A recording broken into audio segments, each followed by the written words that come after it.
Experiențe de la căsuță. Astăzi nu vă prezint o experiență de la căsuță, dar cred că vă va fi de folos și această informație.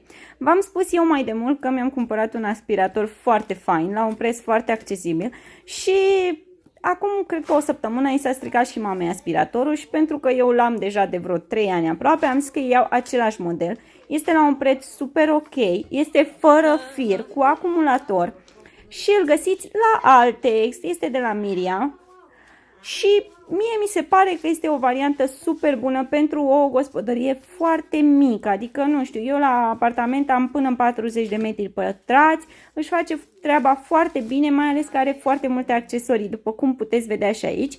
Cam așa vine el. Se montează în felul următor. Peria vine deja asamblată, aveți acolo pe mâner și instrucțiunile.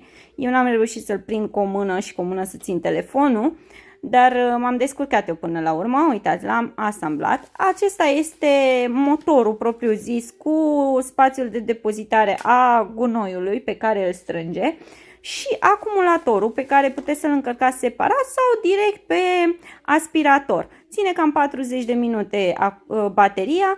Mie mi se pare că este o investiție super bună și eu vi recomand din experiență. Nu este o reclamă, chiar este bun, se face și aspirator de mână. Sper că vă fie de folos.